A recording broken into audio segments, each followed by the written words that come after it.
HTV من شبكة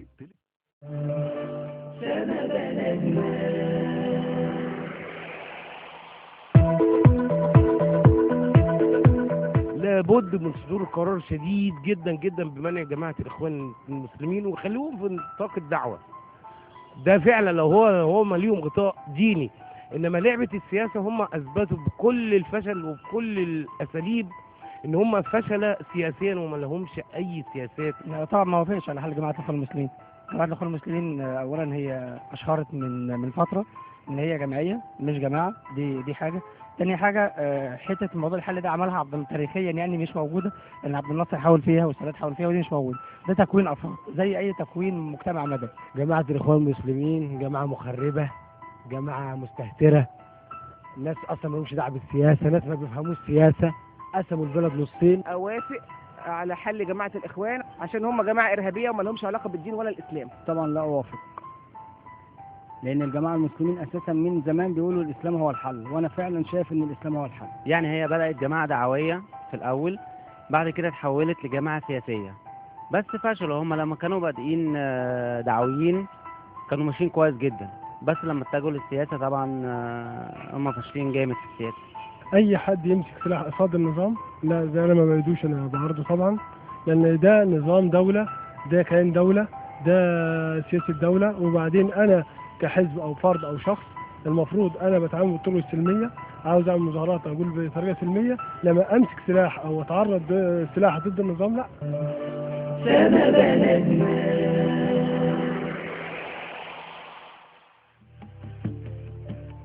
رجعنا لكم مرة تانية أعزائي المشاهدين، وشفنا تقرير حول آراء المواطنين بالنسبة لحل جماعة الإخوان المسلمين بعد العنف المستمر من هذه الجماعة، واللي هنناقش فيه النهاردة الموضوع ده هنناقشه مع ضيفنا الدكتور محمد باغا الباحث والمحلل السياسي. دكتور محمد باغا هو باحث في الشؤون السياسية والإدارة وعضو هيئة التدريس بكلية التجارة بجامعة قناة السويس.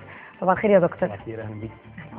يعني دكتور، يعني حضرتك متخصص في إدارة الأزمات. حضرتك احنا بنعيش أزمة كبيرة جدا خاصة بعد ثورة 25 يناير، حتى الآن مش عارفين نخرج منها. حكومات متتالية، حكومات مش قادرة تحل مشاكل المواطن البسيط، حكومة مش قادرة تتعامل مع الأزمة اللي موجودة في البلد. ازاي نحل يعني الأزمة دي، وازاي نتعامل مع الأزمات، وازاي يكون عندنا فن إدارة الأزمات؟ هو طبعا بالبداية لازم نتفق على ان لا يوجد في مصر إدارة أزمات بالمعنى الصحيح، بل يوجد مفهوم معاكس لإدارة الأزمات ما يسمى بالإدارة بالأزمات، أي أننا يعني بننتظر على الأزمة حتى تحدث ثم نسرع أو نهرول لمعالجة هذه الأزمة. وللأسف إحنا كمان لما بنيجي نعالج الأزمة ما بنعالجش أصل الأزمة أو أصل المشكلة، ولكن بننشغل في علاج الظواهر، وطبعا بننشغل في هذه الظواهر وبتتراكم هذه الظواهر أكتر وأكتر، فبنفضل في حلقة مفرغة كده من هذه الأزمات. أولا علشان نوصف صح لابد إن احنا نقيس صح. القياس هيبدأ إن خرجت جموع الشعب على نظام مبارك في 25 يناير تحت فلسفة اسمها عيش، حرية، عدالة اجتماعية، كرامة إنسانية. ووصلنا بعد هذه المرحلة إلى مرحلة فوضى أتت لنا بقى بعض التيارات المتأسلمة التي صدرت لنا بعض المفاهيم واختطفت منا أحلامنا المتعلقة بالكلمات الجميلة التي بتقوم عليها الثورة.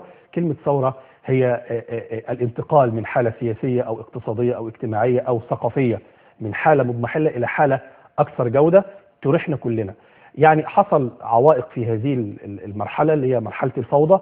استمرت هذه المرحلة تقريبا ما يقارب العامين ونصف، ووصلنا لحد 30/6 لما يسمى بثورة التطهير. فاحنا بنوصل لهذه المرحلة، يعني بنتفرق كده لو احنا عايزين نقيس صح، بنتفرق كده كسهم كده كسياسة حل او سياسة لا حل. سياسة الحل ان احنا بنكون ايجابيين كمواطنين او كحكومه او كنظام مسؤول في الوقت الحالي، ان احنا بنبادر بالاجراءات وبالاستراتيجيات الممكنه لاداره الازمات المختلفه. ده دور الحكومه بقى يا دكتور، دور الحكومه اتخاذ الاجراءات ودور الحكومه ودور المواطن. يعني لابد من المشاركه هنا. بس ازاي يعني دور الحكومة- المواطن هو الاستجابه لهذه الاجراءات؟ وانه يساعد كمان الحكومه، زي مثلا الملف الامني. لا يمكن الحكومه هتسيطر على الملف الامني الا بمساعده المواطنين، لان العنف تمام. الممارس دلوقتي هو عنف عشوائي. تمام. شايفين مثلا عمليات اخرهم حادث اغتيال السيد وزير الداخليه، او العمليات الممنهجه في قرى مختلفه في الصعيد او الى وسينا اخره. طبعا. فالعنف هنا هو عنف عشوائي، وطبعا عنف عشوائي، كلمه عشوائي لا يمكن السيطره عليه بسهوله الا من خلال تكاتف المنظومه كلها. بس عفوا يا دكتور، يعني دايما الحكومات ما بتعتمدش على الشعوب في تحقيق الامن، بيبقى في منظومه معينه وفي اطار معين من القانون بيتعامل مع الخارجين عن القانون بحسب. ما اقدرش انا يعني اطلب من شعبي ان هو يحافظ لي على امن البلد واستقرارها، وبعدين لو حصلت اي اعمال شغب، اي اعمال عنف، اي انفجارات، اي حاجه، اقول لان الشعب هو اللي ما تعاونش. طيب ما في اطار معين، في منظومه معينه كلام المفروض حضرتك. الحكومه تمارسها. بس احنا دلوقتي في ازمه، وازمه حقيقيه، ازمه امنيه حقيقيه، ان احنا بنتعامل مع عنف عشوائي. وانا بدات حضرتك بالكلام ان ليس هناك مفهوم اداره الازمات موجود، بل الذي يمارس هو الاداره بالازمه، ان احنا بنستنى الازمه بتحصل وبعد كده بنجري ورا الازمه دي علشان نحلها ازاي. فالنهارده انت ما يمكن انقاذه بتنقذه. دي سياسه او السياسه الايجابيه اللي الدوله تسارع بوضع الخطط والاستراتيجيات على المستوى الامني وعلى المستوى السياسي وعلى المستوى الاقتصادي وعلى المستوى الاجتماعي وعلى المستوى الثقافي، اللي هو مفاهيم التوعيه المختلفه. النقطة الثانية بقى، لو حضرتك بننتظر على الحكومة ان هي تحط استراتيجيات او سياسات، هننتظر، ولكن في هذه الحالة توقع ان احنا هنخسر المزيد حتى نستوعب مفهوم إدارة الأزمة. السياسة الأخرى وهي سياسة اللا حل، ودي اللي شفناها الحقيقة الفترة الماضية. السياسة دي هنتفرع منها ان احنا هنكون في مرحلة اكتئاب، قد تتطور هذه المرحلة إلى مرحلة عنف، وشفناه وده اللي حصل. ومرحلة العنف دي أكتر حاجة توجعنا فيها إنه قد يكون العنف عنف انتقامي في مرحلة بتسمى مرحلة الموت النفسي، وللأسف وصل إليها أفراد كتيرة جدا من جماعة الإخوان المسلمين إن هم بقوا ميتين نفسيين، عايزين ينتقموا من المجتمع بأي شكل وبأي وسيلة. شفنا آخر حدث امبارح ان هم رايحين مترو الانفاق لتعطيل حركه الناس وحركه المرور. طب المواطن البسيط ذنبه ايه؟ لو انت صراعك مع النظام، المواطن ذنبه ايه؟ اللي رايح شغله او اللي مريض رايح مستشفى او الى اخره. فندم، اعمال العنف بتختلف دايما عن الاعمال الثانيه اللي بيضيقوا بيها على المجتمع المصري، علشان المجتمع المصري يقول لك خلاص الحكومه مش قادره تتعامل، الحكومه مش قادره. هم بيحاول ده افشال الدوله، دي محاولات افشال الدوله. لكن هم ممكن لو بيمارسوا اعمال العنف، في منهم بيمارس على اساس عقائدي، يعني هو مؤمن ومعتقد ان هو بيفجر الشخص اللي قدامه ده او بيموت ده جهاد في سبيل الله، ده جهاد في سبيل الله فعلا، في سبيل الدعوه. هنا ايضا لابد من التفرقه، ان احنا بنتعامل على مستوى فكره او على مستوى جماعه او على مستوى تنظيم، يعني بيعمل على ارباكنا او انهاكنا امنيا واقتصاديا واجتماعيا الى اخره. فبالتالي لابد ان احنا نوصف الحاله مظبوط.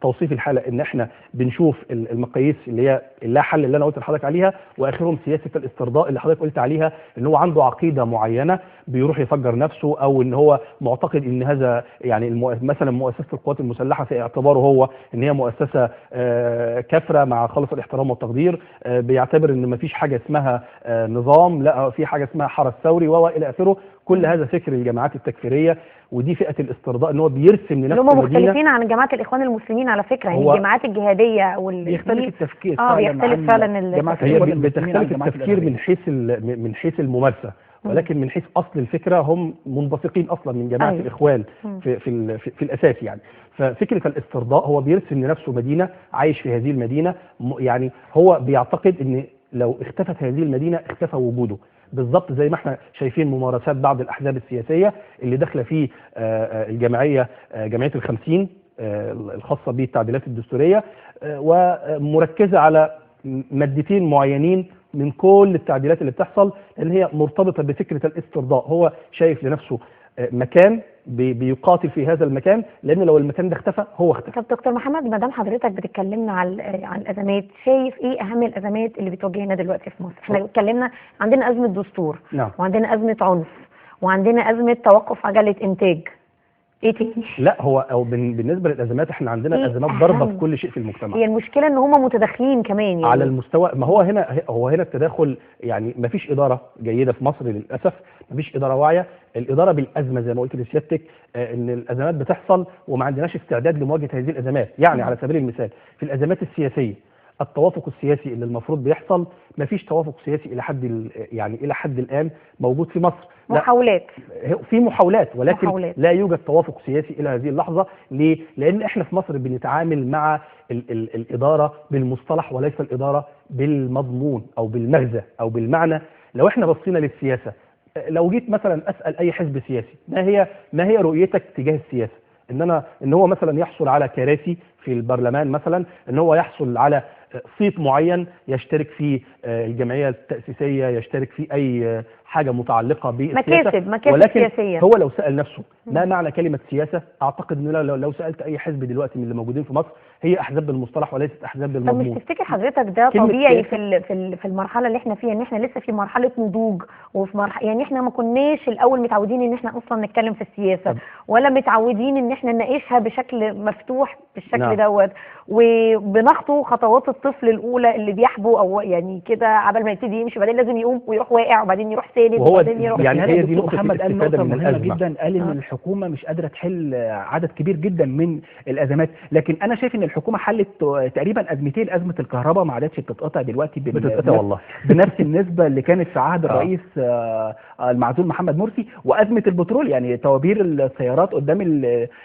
محطات البنزين اختفت، يعني ربما يعني او قلت كمان. طيب خليني اخد الاجابه من حضرتك بعد التليفون ده. معانا الدكتور حسام عرفات رئيس الشعبه البتروليه بالغرفه التجاريه. اهلا بيك يا دكتور حسام. اهلا بيك يا فندم المشاهدين. قول لي ازاي حضرتك قدرتوا تتغلبوا على ازمه البنزين وازمه توابير السيارات اللي كانت منتشره ومكدسه في الشارع المصري امام محطات الوقود؟ اسمح لي حضرتك البدايه احيي حضرتك وضيفك العزيز. اهلا وسهلا. والحقيقه يعني انا سمعت جزء من الحوار اتكلموا عن الاداره الخاصه بالازمات السياسيه ومفهوم الاداره وخلافه. اما بالنسبه للمواد البتروليه فاحنا بنتكلم في مفهوم اقتصادي بحت، ومواجهه الازمات واداره الازمات في النواحي الاقتصاديه بيبدا من البدايه ان انت تحدد المشكله وتشخصها وتضع الحلول المقترحه ليها والحلول البديله اللي هي سيناريو الف وسيناريو ب وسيناريو ج لغايه ما نوصل لحل يحل هذه الازمه. اللي حصل في الفتره اللي فاتت ان كان عندنا مجموعه من الهواه الغير محترفين في اداره شؤون البلاد. هذه المجموعه يعني فيها ترهل اداري غير مسبوق، لم نتعرض من قبل لمثل هذه الظاهره من الاختناقات والتكدس المروري وخلافه امام محطات البنزين. لاول مره في تاريخي، انا بشتغل في الشغلانه دي بقالي 25 سنه، ما شفتش ازمه سولار اقصاها كان 9 ايام 10 ايام، لكن تستمر مستمره ده لم يحدث من قبل. بالنسبه للبنزين قعدنا حوالي شهرين. النهارده المشكله مش مشكله الماده نفسها اللي هي السولار او البنزين او سلوك البني ادمين او كده، لا، ده هي اداره الازمه. ازاي هم استقبلوا هذه الاختناقات وازاي حطوا الحلول الممكنه عشان يقدر يحل. للاسف الشديد كلها كانت تحت مبدا الصواب والخطا، كان بيجرب فيك، والتجارب اللي اتعملت كلها ادت لفشل ذريع، لان مفيش رؤيه ولا في رؤيه، مش في فيجن ولا في ميشن في هذا الموضوع. وبالتالي اتحلت ازاي؟ هقول لحضرتك اتحل ازاي. احنا كان عندنا المشكله في منتهى البساطه والاختصار بتكمن في وفره الموارد الماليه. قطاع البترول بيشتغل في 1.1 مليار دولار شهريا. اذا النهارده الموضوع واضح وبسيط. انت معاك فلوس ولا معاكش فلوس؟ لو انت معاك فلوس وعندك اداره جيده وحكيمه هتقدر تعمل كل حاجه. معكش فلوس ومعكش اداره رشيده ولا حكيمه يبقى عليه العوض، حتى لو كان معاك فلوس. طب احنا معانا فلوس ولا ما معناش فلوس؟ طيب حابين نطمن يعني. لا يا فندم، هو الاول ما كانش معاكي فلوس. الاول ما كانش فيه، يعني احنا مش المفروض ان احنا نتوقع مثل هذه الازمه مره اخرى. لا، اولا حضرتك احنا كنا في نهايه سنه ماليه اللي هي 30/6، فكنا اخر شهرين في السنه الماليه مفيش مخصصات ماليه تكفي لشراء الاحتياجات ناتج عن سوء الاداره والتخطيط. مع بدايه الميزانيه الجديده بقى في 1 بقى في مخصصات ماليه للمواد البتروليه، بالاضافه للحاله اللي موجوده في الشارع والمساعدات الخارجيه اللي جايه من البلاد العربيه. كل هذه الامور ادت الى الوضع اللي احنا شايفينه النهارده.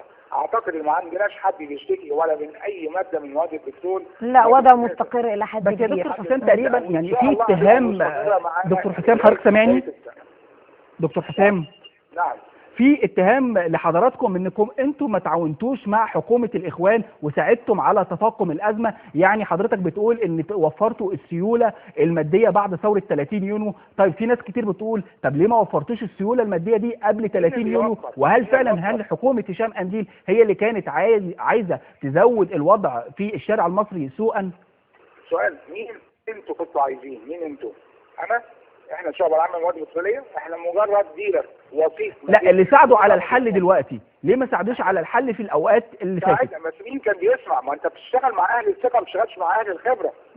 ما انا قلت لحضرتك من الاول ان انت ده راي قوي في الشارع المصري يا فندم. من الهواة افراد الحكومه بالكامل، والصف الاول والصف الثاني مجموعه من الهواة المنتقين تحت مبدا الثقه. مش متخصصين فعلا، مش متخصصين، هما بيجيبوا اي حد يكون انتمائه لجماعه او انتماءاته ايه او. هسال حضراتكم سؤال، سيد وزير التموين السابق تخصصه ايه؟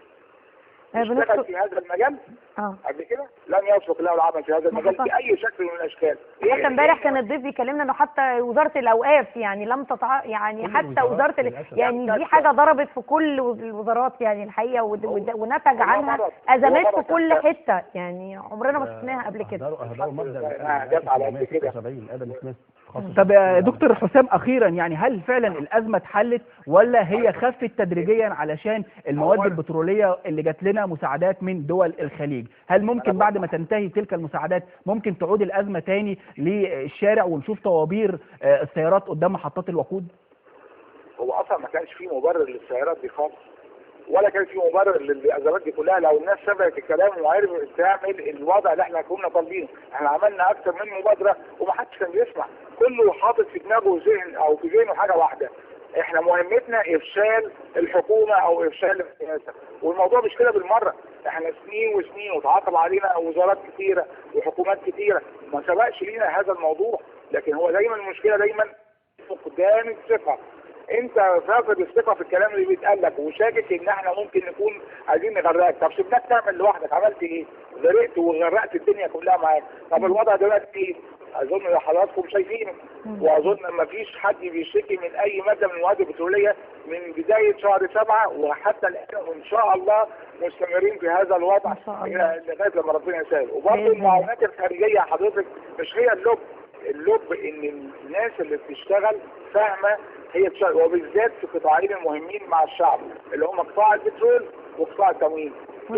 بنشكر حضرتك جدا يا دكتور حسام، وان شاء الله دي تكون اخر الازمات اللي احنا بنمر بيها على الاقل في قطاع البترول وموضوع البنزين ده، لان اتعذبنا فيه جامد قوي يعني. بس انا عايزه اخد الموضوع ده بقى وارجع لحضرتك يا دكتور محمد. الحقيقه ايام ازمه البنزين دي ولما كنا بنقف بالطوابير ساعات كنا بنقف بالثلاث ساعات وال4 ساعات متواصل في طابور محطه البنزين، تلاقي بقى ايه اللي لفت نظري؟ ناس طبعا طالبه ديليفري في الطابور. انا عايزه اتكلم على طريقه تعامل المصريين مع الازمه، ده اللي انا عايزه اكلمك فيه. تعامل المصريين مع الازمات، تلاقي في ناس طبعا كانت بتنزل بتتخانق وبتزعق ويضربوا بعض ومش عارفه ايه ومشاكل تحصل وتتلم بسرعه، وفي ناس تلاقيها طالبه ديليفري، وفي ناس تنزل بقى تتكلم في السياسه. خلاص ركنوا العربيات ونزلوا بقى ايه ابتدوا تعرفي حضرتك احنا كمصريين احسن حاجه فينا ان احنا وقت الازمات بنظهر. هل احنا عندنا بالفطره طبعا. عندنا فطره حل الازمات، بس محتاجين نشتغل عليها شويه. هو محتاجين الرؤيه القياديه اللي هي تقودنا جميعا على خط وطني وتطلع كل الامكانيات. انا عندي امكانيات وحضرتك عندك امكانيات والاستاذ محمد عنده امكانيات، ازاي نوظف كل الامكانيات دي على خط وطني نبني بيها هذا الوطن. احنا كمصريين معروف من تاريخ الازل ان وقت الازمات بتظهر معادننا وكل الناس اللي حكمونا عبر التاريخ. هو ما فيش اي معادن ظهرت. لا ازاي اقول لك على حاجه. ده الجانب السلبي اللي متعلق باي مرحله انتقاليه. احنا وقت ازمه معينه، وقت ما كانت الاداره السابقه اداره الاخوان مع يعني مشيت بكل هذا العبث ودي ضريبه كل هذا الغباء السياسي والاداري في مصر. انت خرجت في لحظه معينه فكر جمعي مصري ربنا اعطانا هذه الفطره، فكر جامع مصري خرج في لحظه معينه لينتقم لنفسه وينتقم لهذا الوطن، انه يعني يجنب هذا الهراء وهذه الاداره ممكن نضربها بمثل بسيط جدا. اي عمليه ولاده مش بيصحبها الم؟ طبعا ده المخاض، ما ده اللي بقول لسيادتك عليه. ما دي احنا دلوقتي برضو احنا في بلد جديده بتتولد، وفي فكر وفي حريه وفي نقطه مهمه جدا اللي حضرتك قلتيها اثرتيها. لازم نكون عارفين ان الثوره هي انتقال من وضع مش راضيين عنه لوضع احسن. الثوره دي بتاخد مراحل، تمام؟ في ناس تقول لك ايه، ثوره 30 يونيو هي الثوره الحقيقيه، لا ده ثوره 25 يناير هي الثوره الحقيقيه. لا، علميا في علم الثورات ان الثوره تبدا بمرحله انفجار ضغط حصلت في 25 يناير، كان فيه فساد، كان فيه ضياع للفرص والفرص البديله، كان مصر ممكن تكون ازاي مقارنه مع دوله ماليزيا اللي رئيس وزرائها مهاتير محمد تولى سنه 81 مع الرئيس الاسبق مبارك. كان ممكن ازاي الشعب يكون ملتحم وتم تفتيته، الصوره الذهنيه عند المواطنين كانت عامله ازاي، كانت سيئه، كانت سلبيه، فانفجر هذا الضغط في 25 يناير. طبيعي جدا لما في كده ماسوره مكتومه بقالها فتره كبيره قوي 30 سنه وتنفجر هذه الماسوره، هنقعد ننظف فيها كتير، هنقعد ننظف فيها في مرحله فوضى. احنا ربنا كرمنا، وعلشان اقول لحضرتك ان احنا فعلا بنواجه الازمات بشكل وبفكر جمعي ربنا وهبنا اياه. فرنسا قعدت في مرحله الفوضى 18 سنه، احنا فضلنا في مرحله الفوضى العبثيه بتاعت الطيارات المتأسلمه دي 2.5 سنين. بنوصل من مرحله الفوضى دي، الازمات بتعلمنا بقى، بتدينا وعي وبتدينا خبره بالتجربه، يبقى عندنا كده مفهوم المعرفه اتسع شويه والصوره بدات تتضح لينا. بس احنا موضوع الازمات ده مرينا بيه على مدى التاريخ، يعني هجمات الهكسوس وطلعنا منها والاستعمار، يعني اقول لك على حاجه، هي الدوله البريطاني ويعني دخلنا الدوله الفاطميه ولا نزلنا والعباسيه والايوبيه والاوليجاركيه ودوله المماليك وكل الناس واليهود والانجليز، كل اللي دخل علينا اخرهم فين؟ اخرهم ان هي كانت فعلا مقبره الغزاة. دوله الاخوان جت عندنا قعدت سنه و48 ساعه و180 دقيقه، وانزاحت دوله الاخوان بفكرهم العبثي وبفكرهم الجاهلي وفكرهم الانتقامي. يعني بكل الثقافات اللي اندمج فيها الشعب المصري دي، في الاخر بتلاقي فيه عمليه توحد، يعني كل فصائل المجتمع وكل شرايحه والناس على اختلاف تجتمع على هدف واحد. هنا بقى بعد مرحله الفوضى بتظهر مرحله في تطور الثورات اسمها مرحله التطهير، ودي اللي حصلت يوم 30/6. وشفت حضرتك الفكر الجمعي، الشعب متشوق ان هو يشوف قياده، الشعب متشوق ان هو يشوف حد يوجهه لاتجاه صح يبني البلد. لما الفريق عبد الفتاح السيسي طلع وقال ان جموع الشعب تخرج في يوم 26، ايه اللي حصل؟ ملايين خرجت استجابت لهذه الدعوه. حضرتك قلت نقطه مهمه قوي، مرحله التطهير اللي بتيجي بعد اي ثوره على طول. طب احنا بتيجي بعد مرحله الفوضى، بعد مرحله الفوضى بعد ثوره يناير كان في برضه مرحله فوضى، وقلنا ان احنا في مرحله التطهير وهنقوم دوله مصريه قويه، دوله متكامله، وجه نظام الاخوان للاسف فسادها اكتر، وقمنا بثوره ثانيه، ثوره 30 يونيو. هل مرحله التطهير اللي احنا فيها دلوقتي برغم ما نشاهده من اعمال عنف، برغم ما نشاهده من ازمات في الشارع، هل هي المرحله الاخيره ولا ممكن؟ انا بس عايزه اقول لك على حاجه، اعمال عنف، يعني انت لما بتتكلم على على فكره احنا بالمقارنه باي بلد بيحصل فيه اعمال عنف احنا نعتبر بلد قارن نفسك بسوريا. انت لو بصيت لسوريا، العراق، اليمن، سوريا فيها حرب اهليه، لكن انا ما عنديش حرب اهليه. انا اسمحوا لي، ده احنا بنتكلم في على مراحل اكتر من كده بكتير، اللي هو عندك عشرات القتلى بيسقطوا يوميا. لو احنا بنتكلم في نقطه التطهير، فلا بد ان احنا نتكلم على محورين. لو في التحليل السياسي لا يمكن باي حال من الاحوال ان انا اخد تحليل احادي، لابد من ان التحليل يشمل عندي مستوى داخلي ومستوى خارجي. مستوى الداخلي ومستوى الحدث، ان في اعمال عنف خرجت، اعمال العنف بكل مشتملاتها، الشعب فهم كون هذه الجماعات ايه بالظبط.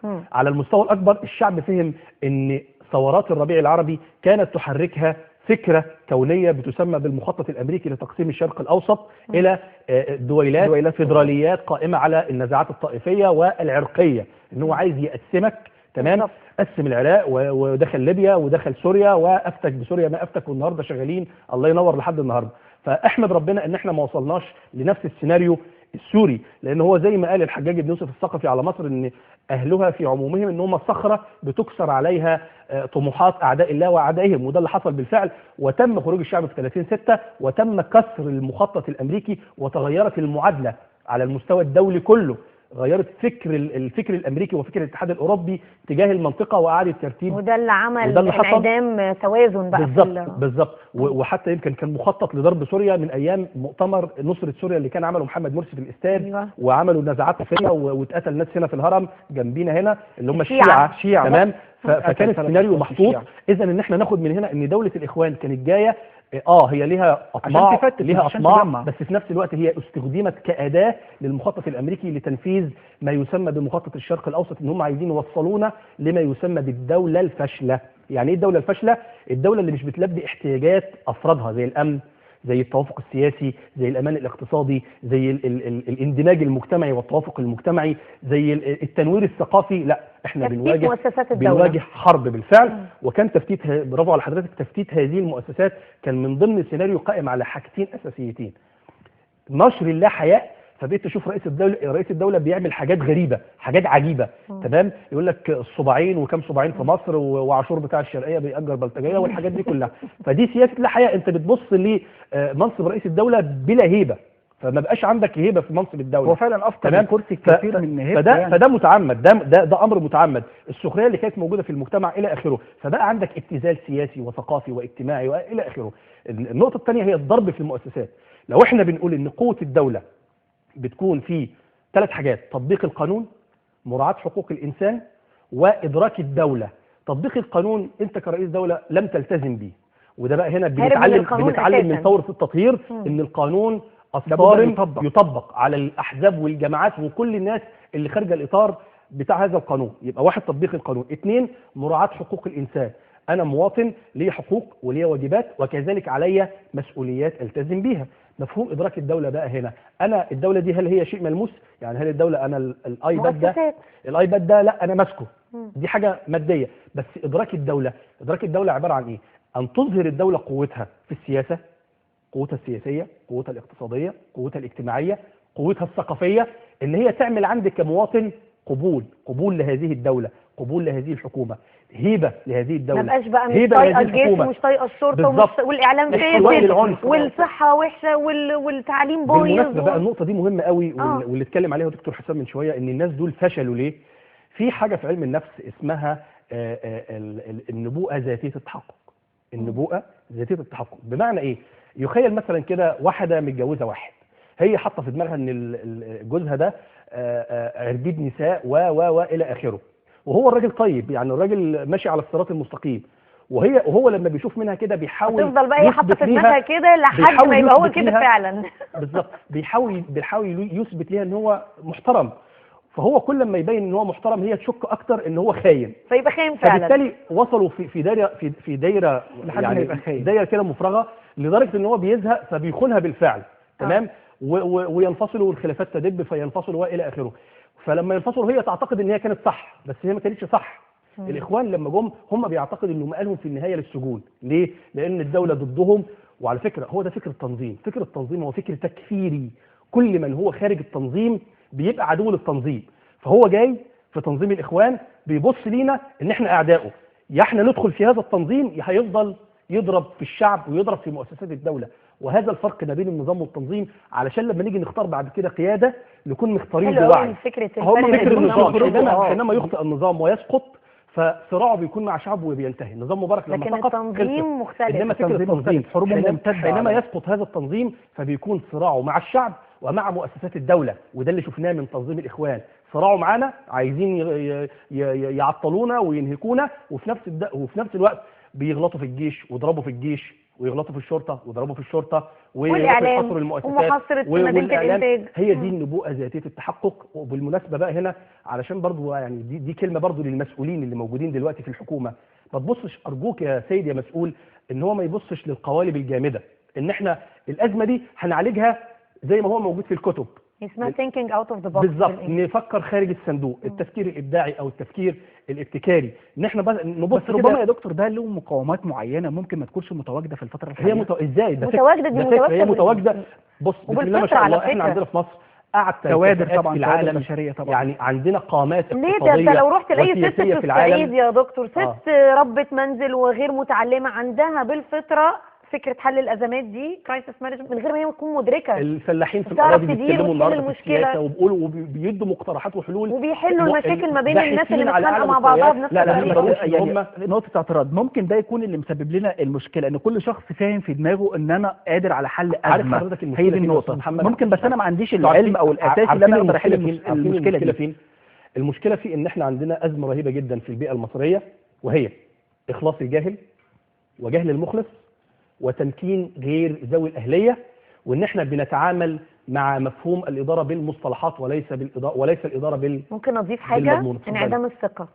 هي انعدام مش الثقة. انعدام، خليني استخدم كلمه اقل شويه، يعني ايه أصل الثقه نقطة- تبقى مهزوزه شويه أصل نقطة برضه. حضرتك سليمة علميا، ليه؟ لأن الثقة دي عبارة عن حاجتين.